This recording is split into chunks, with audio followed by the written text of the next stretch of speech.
Tonight on Fox 45 News at 10, a charter school in Baltimore City fighting to stay open. It's not just what happens in the classroom. Leaders say their children are outperforming many public schools. Why some are calling the shutdown threat political.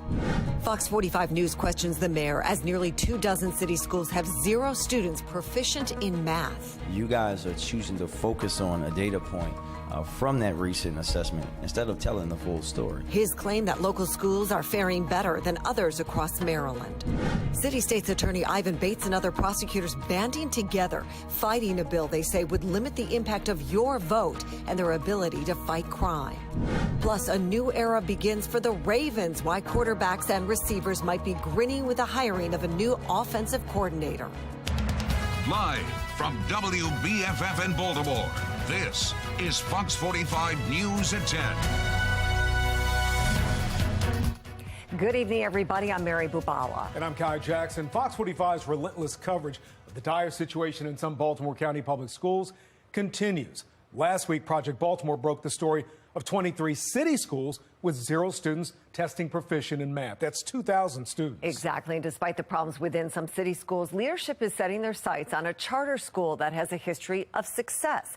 After being at risk of losing its charter, City School CEO Dr. Sonia Santelises tonight recommending boys collegiate stay and Baltimore collegiate stay open with some conditions. Well, tonight, Fox 45 News demands answers from Mayor Brandon Scott and takes a closer look at the future for Boys Collegiate Charter School. Our team coverage begins with Keith Daniels. He joins us live with the outcome of tonight's school board meeting. Keith? Well, Mary and Kai, that meeting wrapping up just moments ago. Tense moments for charter school officials who sat through this board meeting for just over 3 hours before learning the potential fate of their school. The school's future resting in the hands of Baltimore City School CEO Dr. Sonia Santelises. Now, an effectiveness evaluation found the charter failed in several categories, including meeting federal and state requirements in many areas, including management of grant funds. Now, charter officials described it as simple technicalities, such as missing paperwork or data entry errors.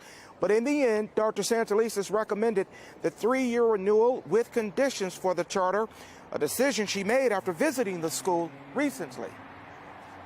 I will tell you that there was a palpable difference, and staff agreed, in the climate of a school that, frankly, a year and a half ago was in complete disarray.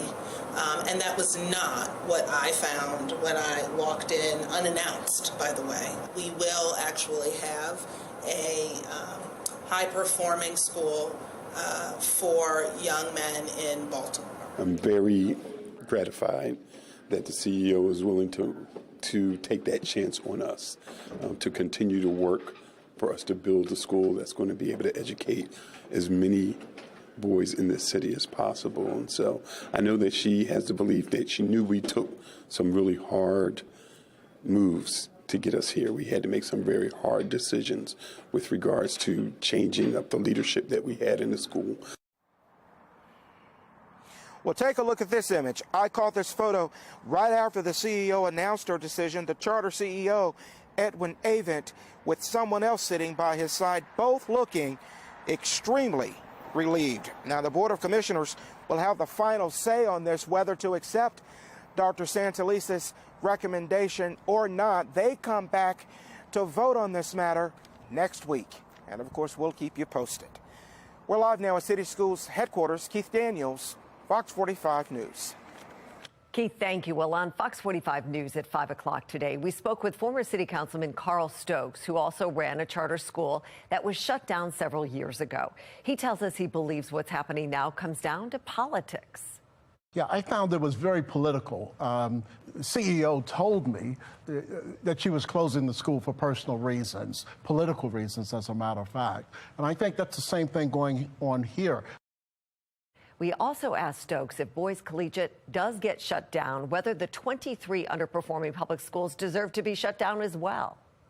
Well, of course they should. The 23 or so schools where they have 0, and I've never heard that number in the entire history of me working with schools, 0 students who are proficient in math, and in some cases very low in English or language arts. And of course, those schools and the CEO should be judged and evaluated on what she's doing with the greater number of schools. Well, former Secretary of State Mike Pompeo also weighing in on the city schools report. He's calling it a scandal. South Carolina Senator Tim Scott also tweeting about it. He posted a Fox 45 news story about the report saying, quote, failed leadership in our schools diminishes their opportunity for a brighter future. School choice expands students' access to a quality education, the key to America's promise. As this story gains national attention right now, Mayor Brandon Scott is breaking his silence on the topic. After ignoring our questions for days, Fox 45's Mackenzie Frost pressed the mayor in person. She continues our team coverage. Mayor Brandon Scott says it's on everyone to make sure students are successful in the classroom. He also says that these test results were predictable. Given that, we asked him if this wasn't a surprise, how come more wasn't done to ensure students were more successful and prepared for the test in the first place? For days, Fox 45 News has been sending questions to Mayor Brandon Scott, asking about the 23 schools without anyone able to do math at grade level. Mayor Brandon Scott and his team simply ignoring the questions until now. To see our neighbors. Mayor Scott demanding to take the questions at a podium at an unrelated event. Speak now, because I have to leave right after.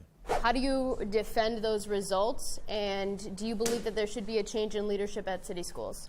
Well, I think a couple of things on that, Mackenzie. The reality is, despite you guys' inability to say it, that city schools, like school districts across these United States of America, have been experiencing decreases in math results between 2019 and 2022. The mayor coming prepared with a list of talking points, pointing to data. The district's rate of change in both math and ELA from 2019 were better than the state of Maryland. And attacking Fox 45 News instead of talking about immediate solutions. You guys are choosing to focus on a data point from that recent assessment instead of telling the full story. That statement similar to the one Baltimore City Public Schools posted on social media.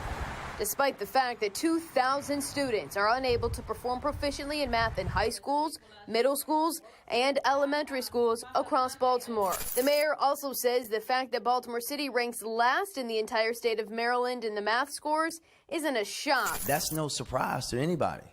This is what we should be talking about here.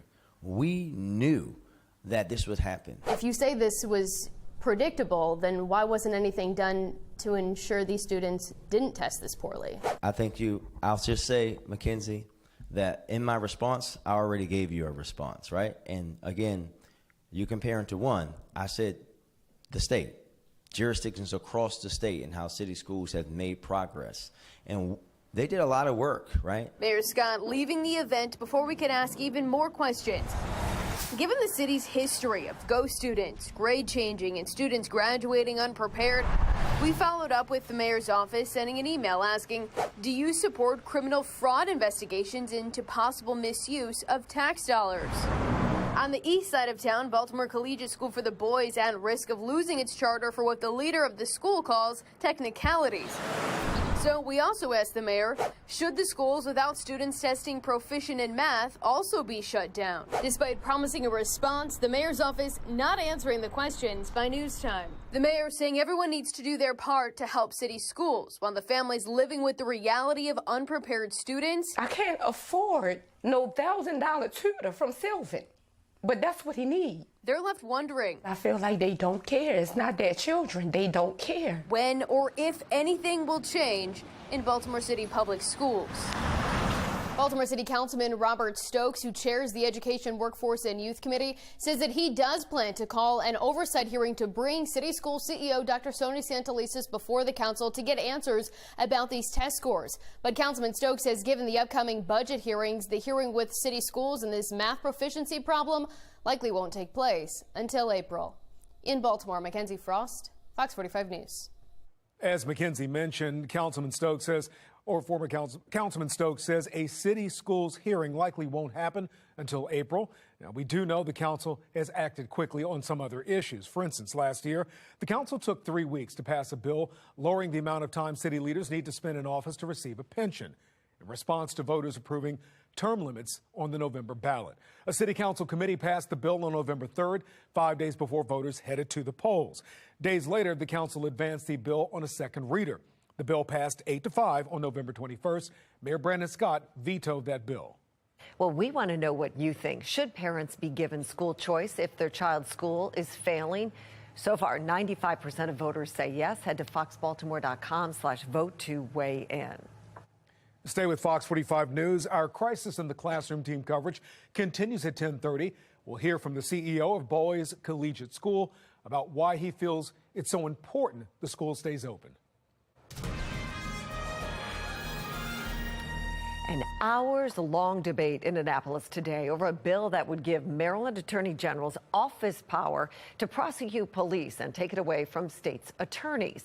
It would apply to cases as Independent Investigations Division investigates, expanding its role 2 years after the General Assembly created it. Supporters argue the bill takes political influence out of prosecution and prevents conflict, keeping states' attorneys from prosecuting police and departments they're working with.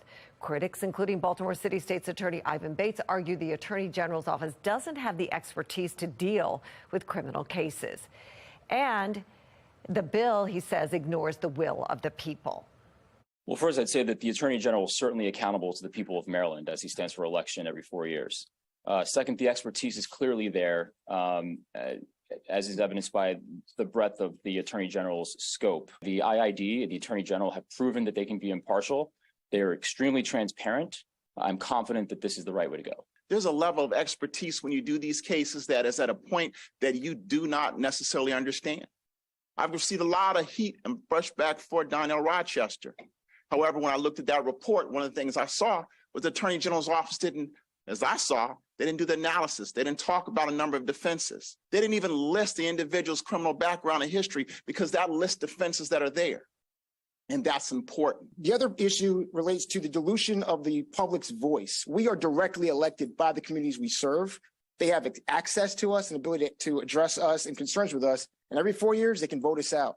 With the Attorney General as a statewide entity, they don't have the same control or access or ability to affect change if they don't agree with the way in which they're enacting justice. Well, tomorrow, the Maryland legislature will hold a hearing in the House on a bill City State's Attorney Ivan Bates is pushing. It would toughen the punishment for some gun crimes. Now, under current law, the maximum penalty for a misdemeanor gun crime from anyone between 18 and 20 is 5 years. The maximum penalty for people 21 and older is 3 years. Current law only requires anyone convicted to serve 25% of a misdemeanor sentence. 25%, for instance, of a 3-year sentence is less than 1 year. Now, you can find more on that bill on our website, foxbaltimore.com. Tracking the potential of a little bit of rain overnight. Taking a look at the HD radar. Temperature's warm enough. It's not a precipitation type problem, but the timing looks like it does come after midnight as you wrap everything up for Valentine's Day here. We do have some of these showers. It's kind of a part of a larger weather maker, which you're going to be tracking in the full forecast in a couple of minutes with more rain actually late week. But there are some of those showers, especially after midnight tonight into the wee hours of tomorrow morning, potentially impacting portions of the commute. May have a couple spatters on the windshield as this rain kind of diminishes as it comes in. But it looks like really warm temperatures to accompany this. I'm going to let you know how warm it gets tomorrow. My Weather Authority forecast. Next on Fox 45 News at 10, not even safe in her own home. Bullets flying through an East Baltimore home. Now a woman who was inside is in critical condition.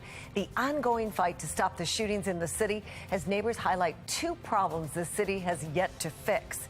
A mother of a Baltimore first grader comes forward after seeing our reports on failing city schools. The choice she's making for her child, she wants other parents to have. And still ahead, a Sports Unlimited Extra. Meet the Ravens' new offensive coordinator. His area expertise ahead.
Well, breaking tonight, a boil water advisory issued for the area affected by that water main break in northern Baltimore County.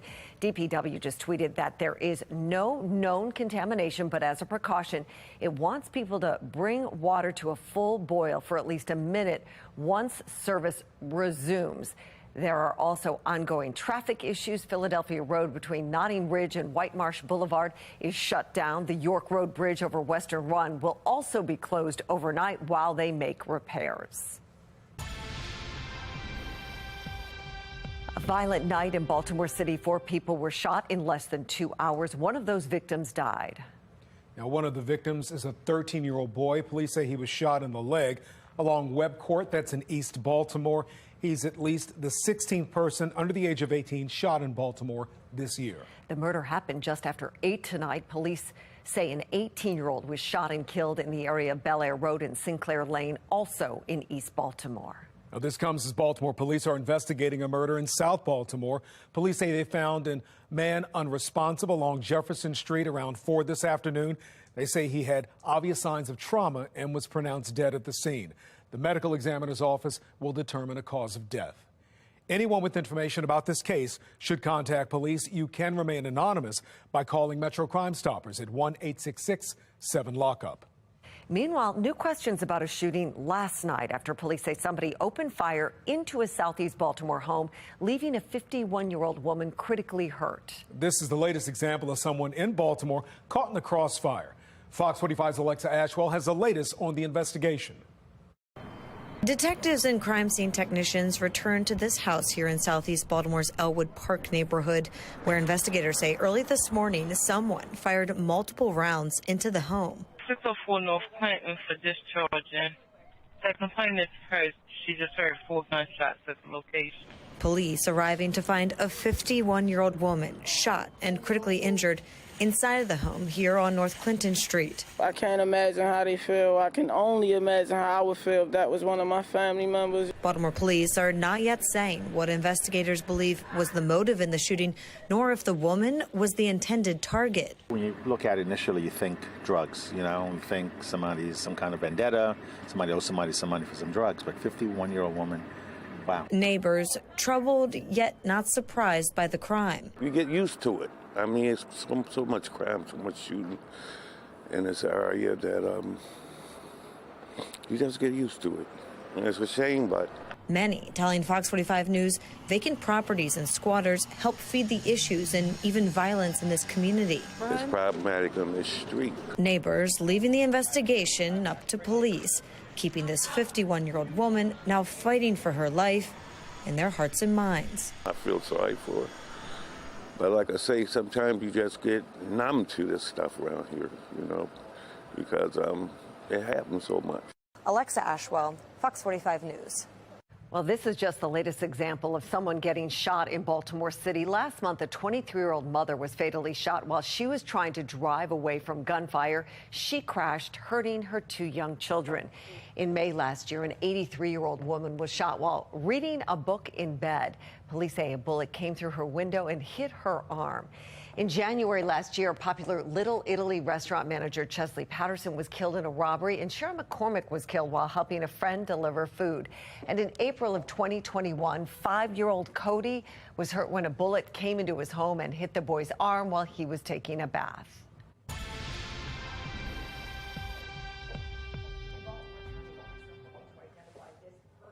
Part of an investigation into a woman who was found dead near Lansdowne Middle School 2 weeks ago. She had been identified as Audra Pineda. Tonight, police want to talk to that person. We have shared this picture on foxbaltimore.com so you can get a better look. According to the Baltimore County Police Union, the officer hurt in last week's manhunt for David Linthicum is improving. The union's president tells Fox 45 that doctors have removed Detective Jonathan Chee's breathing tube and he's able to talk. David Linthicum is accused of shooting Detective Chee and another county police officer. Linthicum waived his bail review yesterday. A preliminary hearing is set for next month. Well, the Baltimore Ravens have a new offensive coordinator. What the hire means for the team ahead of the big offseason. Coming up at 10:30, another person joins the race for the White House. Who's challenging former President Donald Trump for the Republican nomination. And after highs at 61 today, down into the mid to upper 40s tonight as you're wrapping up those Valentine's Day dinners. Just a couple of clouds rolling on in from the south and west, which could equate to a couple of spot showers overnight, but sunshine breaks out again for tomorrow. Now look at this, 67 degrees, the high forecast. 46 is where we should be, feeling more like April. About April 15th or so is where that high is. I'm going to let you know how long it lasts in a couple of minutes.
On January 19th, Greg Roman and the Baltimore Ravens parted ways, and that began the team's search for a new OC. That's right. Like they did with their defensive coordinator, the Ravens went to the college ranks to fill that vacancy. Rocco DeSangro's here with the latest addition to John Harbaugh's staff. Rocco? Yeah, his name's Todd Monken, and he's won back-to-back national championships as the offensive coordinator and quarterbacks coach for the Georgia Bulldogs. Last season with the Bulldogs, the Monken-led offense averaged 501 yards and 40 points per game. On top of that, he has NFL experience as an OC with the Bucs and the Browns. Just go back and watch that 65-7 beatdown of TCU in the national championship. He had Stetson Bennett looking like Tom Brady. Well, in all seriousness, Monken was really able to unlock Bennett's full potential, helping him to become a Heisman Trophy finalist in 2022. According to reports, Monken had several options to be an OC in the NFL, but opted to join John Harbaugh's staff in Baltimore. Harbaugh raved about Monken in a statement saying, quote, Todd's leadership and coaching acumen were evident from the beginning. He has a proven track record for designing and teaching offensive systems that allow players to succeed at the highest level. We're excited to get to work and begin building an offense that will help us compete for championships, end quote. With the offensive coordinator position taken care of, all the focus now, it shifts to getting a deal done with Lamar Jackson. Well, during the season-ending press conference, Harbaugh said that Lamar Jackson would have some sort of input with the decision. We don't know how much he had, but this seems like a really solid hire for the Ravens. No official word yet on when the team will formally introduce its next OC, but you would have to imagine that it would be this week or next, Kai and Mary. Rocco, thank you. We're looking ahead. Glory Days returns to Charm City. Bruce Springsteen and the E Street Band will be stopping by Oriole Park at Camden Yards on their 2023 international tour. The concert is set to take place on September 9th. Coming up at 10:30, new school districts coming to Anne Arundel County amid frustration from parents. Why the county executive says it's necessary. Social media platforms meant to help people connect, now being blamed for tearing them apart. I'm Christine Frizzau on Capitol Hill, where lawmakers say they are now ready to act.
We're following three big stories at 10:30.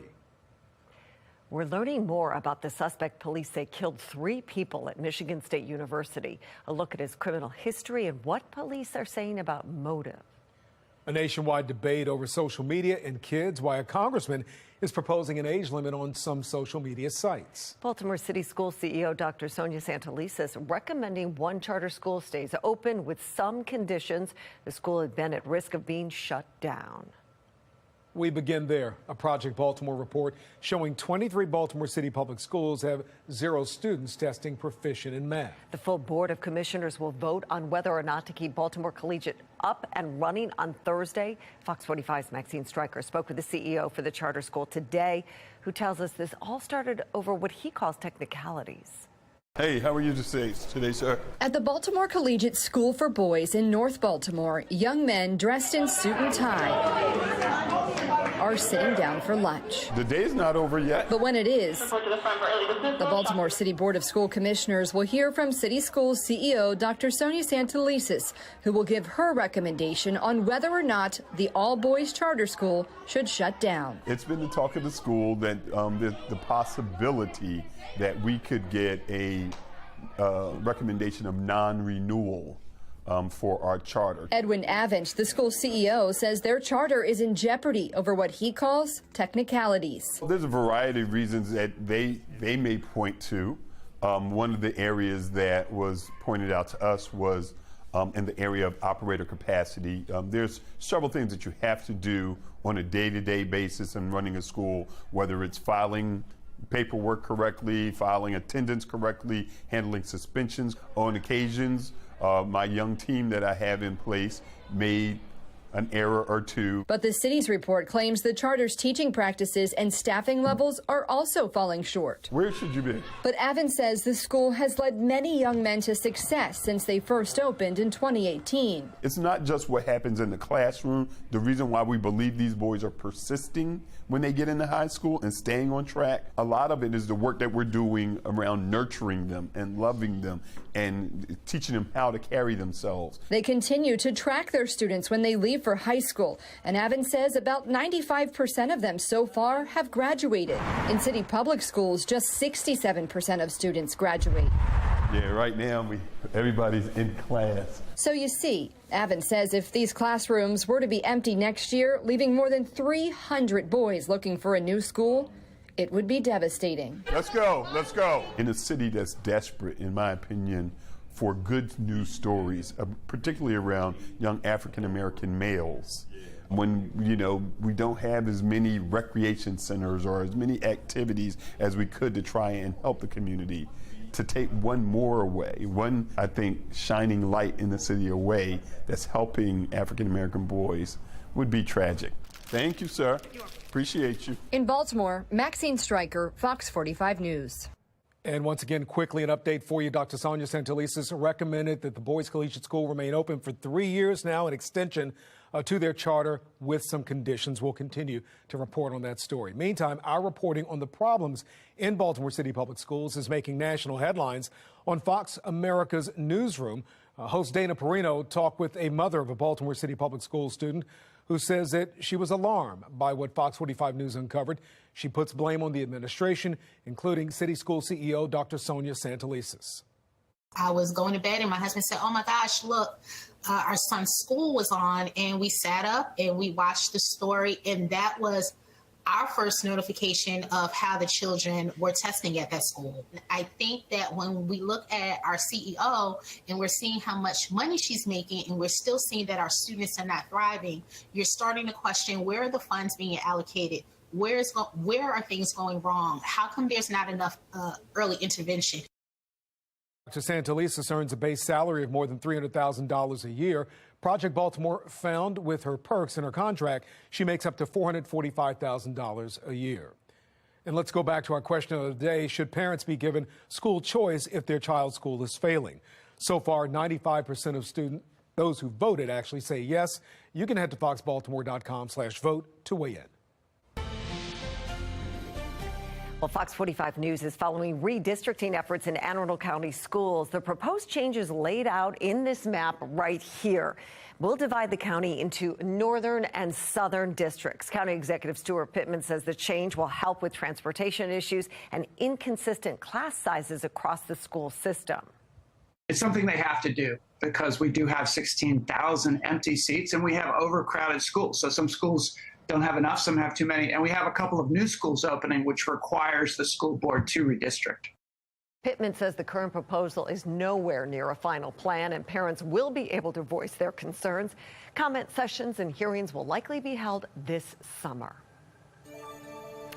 Well, taking a look now at the Fox Box, top left, former South Carolina Governor Nikki Haley running for president. Haley served as ambassador to the UN during the Trump presidency and is now running against him in the GOP primary. The top right, former Vice President Mike Pence is planning to fight a subpoena from the special counsel investigating former President Trump's role in the January 6th Capitol riot. Pence argues as president of the Senate during the riot, he is protected as a member of the legislative branch. Bottom left, 2 GOP senators introduced a bill to block D.C.'s plan to allow non-citizens to vote in the city's local elections, arguing it could allow international influence, among other concerns. The White House issued a statement supporting D.C. self-governance and statehood. On the bottom right, American satisfaction with U.S. immigration has dropped to 28%, according to an annual Gallup survey. Democrats appear to be more positive than Republicans. Gallup says the border crisis weighed heavily on survey participants. Well, social media use is being called an epidemic, part of a mental health crisis that's out of control, especially among young people in America. As Congress focuses on the impact of social media on kids, some parents are calling on them to do more. National correspondent Christine Frizzell reports. The spotlight on social media, too late for the family of Adriana Kutch, seen here in this TikTok video being approached and later attacked in the hallway of her high school. Its posting on TikTok is what her parents say prompted her to then take her own life. The mother of an Oregon teen who died by suicide in 2020 said she had no idea about the cyberbullying he'd endured. After his death, we discovered that Carson had received nearly 100 negative, harassing, sexually explicit, and humiliating messages. Experts blaming the big tech business model, platforms designed to keep users engaged as long as possible, which translates to more data collected, more targeted ads pushed out, and more money brought in. And it's a strategy that appears to be working. A recent study showing a rapid rise in total screen use in 2021, reaching 5.5 hours a day for 8 to 12-year-olds and 8.5 hours a day for those 13 to 18 years old.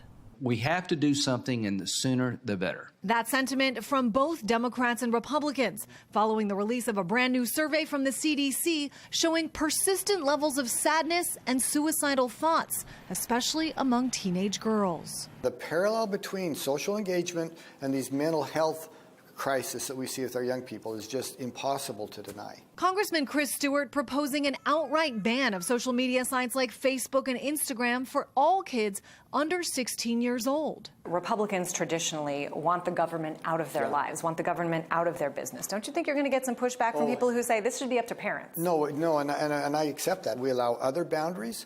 The government has said you can't drive when you're 12. The government says you can't buy alcohol until you're an adult. An idea once considered extreme, now becoming more mainstream at a time the devastating impacts of social media are also taking hold. In Washington, I'm Christine Frizzell.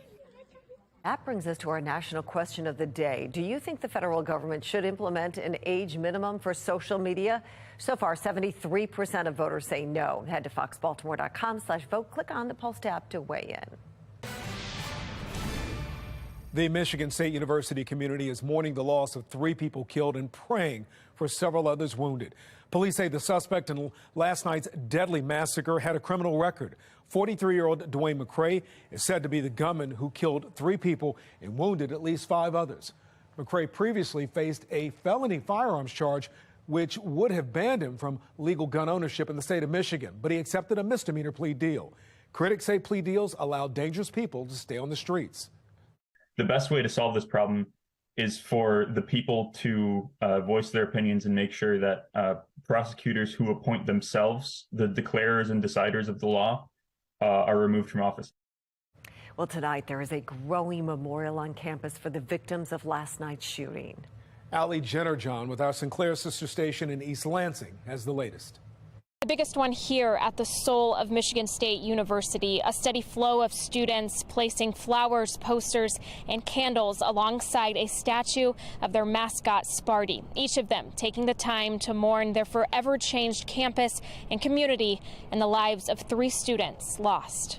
At the heart of Michigan State University, a symbol of strength, a warrior ready to face the unfaceable. Sometimes you can just never really be prepared for things like this. Sparty stands tall, shouldering the grief of more than 50,000 students. It's heartbreaking to see all these people come up and dropping off all the flowers and candles and posters for all the loved ones that were affected by the shooting. The campus is quiet. Less than a day after a 43-year-old gunman killed 3 of their classmates, sophomore Brian Fraser and juniors Alexandria Verner and Ariel Anderson. I'm a little angry about it because the shooter, I don't want to say got away with it, but you know, he passed last night and he didn't face any reparations for what he did. Many working through the deadly tragedy their own way, embracing their friends, saying prayers, and letting their tears drop, all in silence. I think the grief process is individualized. It's different for everyone.